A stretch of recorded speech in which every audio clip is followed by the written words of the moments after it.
¿Qué tal, amigas y amigos? Estamos en 60 minutos con José Luis Yepes, su cita del fin de semana. Hoy con otro personaje referente. Estamos hablando y vamos a conversar a partir de este momento y por 60 minutos con la rectora de la Universidad Nacional Experimental Politécnica Antonio José de Sucre, UNEXPO, la doctora Rita Áñez, Rita Elena Áñez. Y para conocer más en los próximos 60 minutos de su vida, su lado humano y todos sus afectos. Bienvenida, doctora. Muchísimas gracias, José Luis. Una bella oportunidad de conocer a la gente más allá de lo profesional en su dimensión humana y creo que este programa lo hace muy bien y te felicito por eso. Muchas gracias, doctora. Bueno, en esta primera parte siempre acostumbramos conocer las raíces del personaje invitado. Nos gustaría conocer dónde, cuándo nació, quiénes fueron sus padres, a qué se dedicaban y esas raíces que obviamente tienen mucho que ver con el personaje, al menos en su proceso inicial de construcción. Sí, yo nací en Caracas, un 10 de septiembre de 1957. Mi madre, enfermera de profesión, luz y iluminación para mí a lo largo de mi vida. Se enamora fervientemente de un jugador de pelota, José Antonio Fuenmayor, de la cervecería de Caracas, y de ese amor nace este retoño hace ya más de 60 años, en la ciudad de Caracas, en la populosa parroquia Candelaria. En ese momento, los primeros años fueron mezclados de una gran armonía familiar porque simultáneamente todas mis tías también dan a luz bebés como yo y por supuesto vivimos en una familia muy grande de primos y primas y con una figura también que iluminaba mucho nuestros caminos, a la cual debo mi nombre, mi abuela Rita Lucía Paz, quien por cierto también, además de darme su nombre, me dio sabios consejos que me han servido mucho de vida. Entonces mi figura materna, María Consolación, alias Consuelo, Consuelito, y Rita Lucía Paz González fueron guía para nosotros en la formación, no solo en lo personal, sino también en los valores, en los valores cristianos, católicos, religiosos, en ese saber conocer a la gente más allá de sus títulos. Por eso siempre nos trataba de Rita o Rita Elena cuando nos iba a regañar, pero siempre con esa visión de la vida y de la sabiduría que, por supuesto, hoy en día es valiosa para nosotros. Doctora, ¿qué recuerda? ¿Cómo era esa figura que para usted misma señaló que era fuente de luz, su madre? ¿Qué características fundamentales y qué cree que al día de hoy usted tiene como característica adquirida de esa madre? De María Consolación o Consuelito, yo creo que tengo muchas cosas y le doy gracias a Dios por haberme dado una madre tan amorosa. Fui su única hija, pero a nivel de cédula de identidad o a nivel de partida de nacimiento, porque tuvo muchos hijos. Mi mamá fue una mujer muy generosa, con sus sobrinos, con sus familiares. Fue una mujer extremadamente líder, fundó muchas asociaciones para promover la artesanía. Yo pienso que ella y otros artistas de esa época le tienen que agradecer mucho a asociaciones que ella creó, porque ella promovía, aparte que era enfermera, y lo hacía muy bien, por supuesto, y se jubila en esa profesión, hacía cosas con las manos, pero artesanía de lo más hermosa, porque ella utilizaba desechos, acerrín o cosas que eran de desecho, para construir un arte, para construir belleza. Pero no solamente construyó la belleza por las cosas que dejó, por los objetos, por los cuadros que pintó. Ella y mi otra tía, madrina, María Olivia Áñez también, se hizo una asociación de artesanos para reparar santos en las iglesias. Entonces ellas iban de iglesia en iglesia, me acuerdo yo, mi tía siempre con sus brochas y pintura, y mi mamá siempre con la habilidad manual, para ir trabajando estas artes, estos oficios, y algo heredamos de eso, porque también hay varios tíos míos pintores, por ejemplo Ismael Áñez Paz, que tuvo una trayectoria muy hermosa, de artista plástico internacional. Un tío, por cierto, que murió aquí, un tío abuelo, Manuel Vicente Paz, hermano de mi abuela, también era artista. Entonces había un ambiente muy hermoso en mi casa, porque eran óleos, eran caballetes, era ese ambiente de mucha armonía para integrarnos a desarrollar más allá que nuestros valores humanos y nuestros valores cristianos, el valor del trabajo. Yo pienso en mi mamá como una mujer trabajadora hasta sus últimos días, se paraba a las 5 de la mañana, si no tenía guardia, a trabajar, a laborar, a generar belleza artística, pero sobre todo lo más hermoso, a dar ese amor de madre, más allá del que tuve yo, a muchísimos hijos que hasta sus últimos días la llamaban o abuela o mamá. Y era enfermera, ¿no? Era enfermera, excelente enfermera, tuvo una trayectoria hermosísima. Ella dice que ella en su carrera logró trabajar en quirófano, con ancianos, con niños, en hospitales, en clínicas. Fue enfermera psiquiátrica, psiquiátricos se la peleaban en Caracas, voy a decirlo con mucha sinceridad. Ella comienza mucho antes de yo nacer con el doctor Vega, quien funda un psiquiátrico, y por supuesto ya le dieron esas habilidades, le dieron esas habilidades humanas para comunicarse con personas. En ese tiempo se llamaban, ¿no?, gente con poca salud mental. Hoy en día son personas que son atendidas de una manera distinta, pero en ese tiempo ella tenía esa habilidad y fue formada por el entonces el doctor Vega, y pudo a lo largo de sus casi 40 años de ejercicio profesional trabajar en todas las áreas, pero dicen que tenía muy buena habilidad para la parte psiquiátrica, y yo creo que sí, era muy tolerante. Entonces de ella heredé, en resumen, el respeto al trabajo, los valores de la fe y de la fe en Dios, su generosidad, siempre fue una mujer sumamente generosa, y esa madre de todos. Yo creo que es muy importante valorar cuando alguien tiene un problema. Siempre en ella consiguieron, no solamente la señora que les inyectaba a cualquier hora o les daba una medicina o los atendía en las curas, sino que le daba sabios consejos que hoy en día para mí son extremadamente útiles. Igual de mi papá, porque mi papá, a pesar de que no convivimos, también me dejó grandes valores en mí, el valor del trabajo, de la responsabilidad.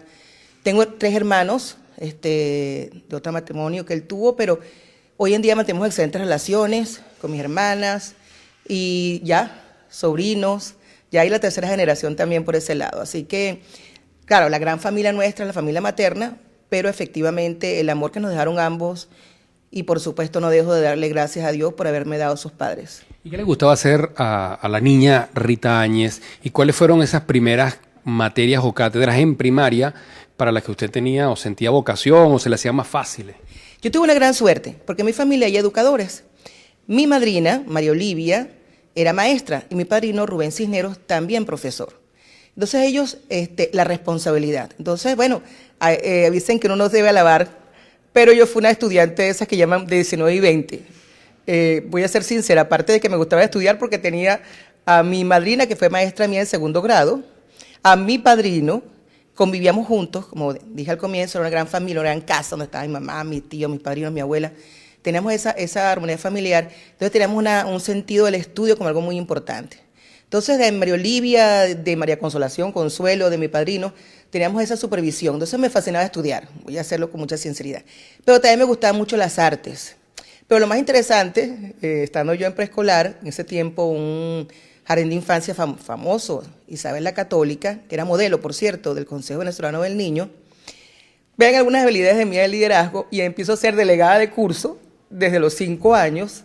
Creo una asociación en el preescolar, una asociación gremial en el preescolar para la defensa de los derechos de los niños. Es impresionante, yo digo, pero ¿cómo es esto?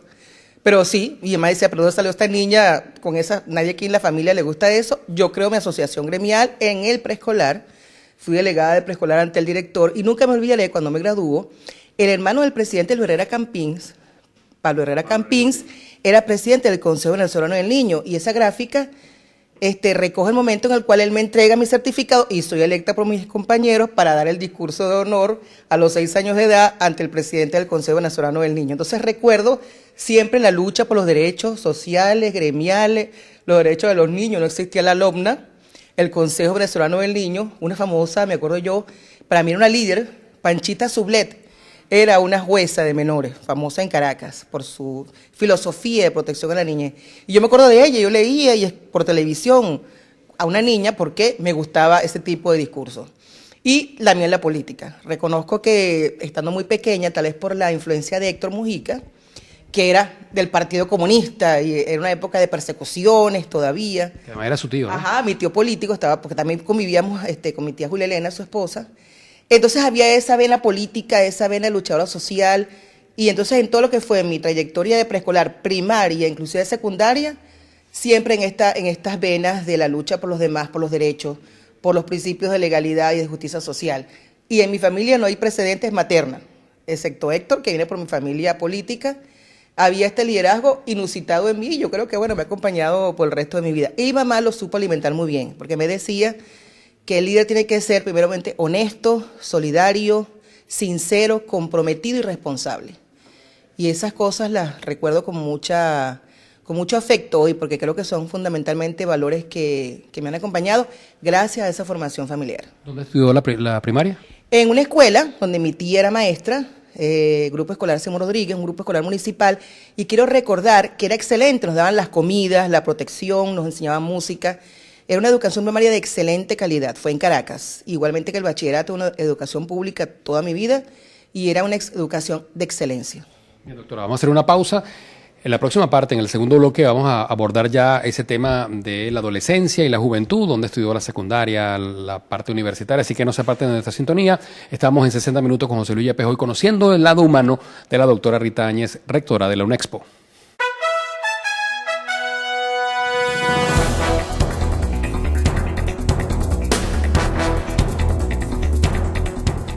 Continuamos en 60 minutos con José Luis Yepes, su cita dominical, hoy conversando con la doctora Rita Áñez, actual rectora de la UNEXPO. Doctora, hablamos en la primera parte de las raíces, de esos inicios, incluso desde el punto de vista familiar y también en la educación formal, en la primaria. Luego viene la secundaria, ¿dónde estudió, en qué liceo y si recuerda cómo fueron esos años de bachillerato? Sí, excelente. Yo hago mi bachillerato en un liceo público excelente ubicado en Mari Pérez, hoy en día está igualito, el Liceo José Manuel Núñez Ponte, entre los años 70 y 75. Este liceo era un liceo moderno, me acuerdo muchísimo, porque aparte que se diversificaba tanto la parte científica como la parte humanística, teníamos excelentes laboratorios. Me acuerdo mucho mi primera visita al laboratorio de química, que me enamora de la química en bachillerato, a pesar de que veíamos química era en tercer año, pero en el liceo la primera visita era a los laboratorios. No sé por qué. Es una década, pero voy a hablar los primeros 5 años, donde se hace mucho énfasis en el petróleo, en un país petrolero, que iba hacia el proceso de nacionalización, que aquellos que tenemos vocación científica teníamos que estudiar algo relacionado con las ciencias. Entonces, en esos 5 años, Club de la Ciencia, CENAMEC, todas esas iniciativas llegaban a este circuito de educación pública de excelencia, y yo en tercer año, que veo la primera vez química, digo, voy a estudiar química. Y espero especializarme en el área de petróleo, porque ese era el discurso y la promoción de la enseñanza de la ciencia que se nos daba a nosotros. También me metí en grupo de teatro, porque siempre la vena artística también me venía, entonces aparte de la artesanía y la pintura y la escultura y todas esas artes manuales y la música, me gustaba mucho también la actuación. Creo que es parte de lo que todavía sigo haciendo, ¿no? Actuando con sinceridad desde el alma. Y entonces me meto en el grupo de teatro, pero efectivamente en el tercer año de bachillerato me gusta tanto la química que empiezo a promover grupos de ciencia, club de ciencia, experimentos que se hacían y que premiaban a nivel nacional con los premios nacionales de ciencias juveniles, y empiezo a ver toda esa iniciativa tan bonita en mí que efectivamente me enamora de la química. O sea, me gustaba la física, pero la química. Entonces yo decía, voy a estudiar química y tuve excelentes profesores. Yo recuerdo todavía todas las prácticas de bachillerato en tercero, cuarto y quinto año. Es impresionante. O sea, teníamos una educación técnico-práctica, me enamora esto, el área de la ingeniería y las ciencias, pero en vez de estudiar ingeniería, decido estudiar ciencias puras. Eso fue lo que yo me tracé. Entonces, 5 años orbitan en mi vida como un recuerdo hermosísimo, porque aparte de la ciencia y la área de investigación y el área cultural, mi madre empieza a fortalecer en mí esa vena artística y empezó a tomar cursos de pintura. Participaba con ellas en exposiciones para buscar fondos para estas asociaciones de artesanos que ella creaba. Empieza a fortalecerse en mí una decisión. Si bien me gustaba también el periodismo, porque Héctor me decía que podía ser una buena comunicadora, me gustaban las ciencias. Y empieza la generación Ayacucho, gran mariscal de Ayacucho, que iba por todos los liceos a buscar los mejores promedios, y tenía un buen promedio, pero entonces viene un problema. ¿Tengo que irme del país? No, yo me quiero quedar en Venezuela, estudiar en una universidad de excelencia como la UCB. Nuestro promedio daba para salir en forma directa a estudiar química y efectivamente así fue.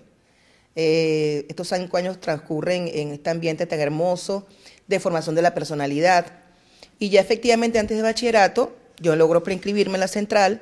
Había que esperar 6 meses, que aproveché muy bien, por cierto, en otras cosas, y al egresar efectivamente ya tenía mi cupo garantizado en la Facultad de Ciencias de la UCB para estudiar licenciatura en química. En esos 6 meses se empezaba a hablar de las computadoras, de los lenguajes, y entonces empiezo un poco a buscar esas tecnologías tempranamente, ¿verdad? Porque me acuerdo que eran programaciones, inclusive llegué a dudar si estudiaba computación, porque empezaba a surgir la escuela de computación en la UCB también. y muchos compañeros nuestros que empezamos con química, algunos terminaron siendo licenciados en computación. Entonces yo tenía esa duda porque me gustaba también la tecnología, pero la vocación por la química, carrera a la cual amo y volvería a estudiar, me enamora. Entonces aprovecho, entro en unos propedéuticos en la Facultad de Ciencias de la Central, educación de excelencia por no decirlo, y por supuesto empecé a recurrir a esa transición entre la adolescencia, ¿verdad? Y ya la educación universitaria. Soy becada, era una beca que era al igual al salario mínimo de ese entonces. Nuestra beca entrando a la central eran 450 bolívares, el salario mínimo estaba en 500 bolívares. Una beca lograda también por méritos académicos y bueno, efectivamente ingreso a la central con una educación de excelencia, excelentes laboratorios, excelentes bibliotecas, profesores y una asistencia socioeconómica que daba como para vivir. Mi mamá seguía trabajando como enfermera, como artesana, y en la familia todos empezábamos ya, nuestra generación, a estudiar en diferentes instituciones educativas, los primos, primas. Y por supuesto, como digo, en mi familia habían educadores, también había gente que era profesora en la central también, en la UCB, y eso llevaba mucho ese ambiente de discusión. Y siempre de inquietud por lo social, siempre de inquietud por los hechos políticos que puedan impactar, ¿verdad?, el desarrollo de nosotros y el desarrollo de la sociedad. Y por eso también tempranamente empiezo a hacer pininos, ¿verdad?, en los ambientes de esa intensidad de los partidos políticos. Por eso creo que sí son importantes como instrumentos de lucha, fortalecer esa vida, porque fue una vida sana, una vida de formación. Nos daban cursos a los que ingresamos, a los que teníamos esa vocación en la central, cursos de formación política. Quiero decir que eso es muy importante. En mí esa formación temprana de la socialdemocracia, el socialcristianismo, porque habían esos debates en la facultad, eran muy importantes porque te decían cuáles eran tus referentes, detrás de qué partido político había o subyacía una forma de hacer y del quehacer político. Era el liderazgo. Recordemos que fue la época de la Gran Venezuela porque se nacionaliza el petróleo y esa segunda década, ese segundo proceso entre el 70 y los 80, ya con el petróleo nacionalizado, pues se inyectaba mucho la formación de los que estábamos en el área de química. Entonces nos llevaban a visitar refinerías de primera línea, nos llevaban a visitar esas grandes empresas en el sur de Venezuela, nos llevaban en autobuses de las universidades para conocer lo que iba a ser ese gran desarrollo industrial. Así que fue una época de sueños, de construcciones, de proyectos personales. Empieza también a surgir el amor, conozco a mi esposo, mi actual esposo y pues mi único esposo, mi gran amor, también en los años universitarios, donde se consolida esa formación como individuo, lo que tú quieres ser. Y ya empieza en mí, antes de terminar el 1980, antes de terminar ese año, a concursar en la central para ser preparadora de físico-química, porque también me gustaba mucho, y empezó a incursionar en el área de la docencia. Entonces era muy interesante porque sin graduarme ya estaba metida en la formación docente, siendo preparadora y, digamos, perfilando lo que podía ser mi decisión una vez que egresara en los siguientes 2 años. ¿Recuerda algunos nombres de profesores o profesoras que le marcaron de una u otra forma, en positivo o en negativo? No, en positivo siempre. Mira, excelentes profesores. Voy a decir uno que ya falleció, Luis Aguilera en matemáticas. Qué calidad de gente, qué calidad de ser humano. Por supuesto, mi tutor. El primer premio Polar que dio la Fundación Polar en 1983 fue Heinz Krebschen. Yo le llamaba la maravilla alemana. Era venezolano, hijo de alemanes. Fue mi tutor de pregrado, fue mi tutor en muchos sentidos. Él me da una asignatura en apenas el segundo semestre, química inorgánica. Me enamoro de la química inorgánica, catalizadores, toda esa área. De hecho, le digo, cuando me vaya a graduar, quiero hacer la tesis con Heinz Krebschen. Claudio Bifano, por cierto, que fue presidente después de la Academia de Ciencias Físicas y Naturales, fue cotutor mío, guía espiritual, excelente profesor. Isbelia Zambrano de Urdaneta, que me dio la primera química que vi yo, por supuesto. Había una familia completa que se llamaban los Waldwassers, que eran varios profesores, hermanos todos, y marcaron una pauta en el área de catálisis. Por supuesto, mire, tantos nombres. Los El Yuri, por cierto, el hermano de él, que ha sido miembro de varios cargos de gobierno. Elías El Yuri, los dos se llamaban Elías, nos dio toda la parte instrumental químico.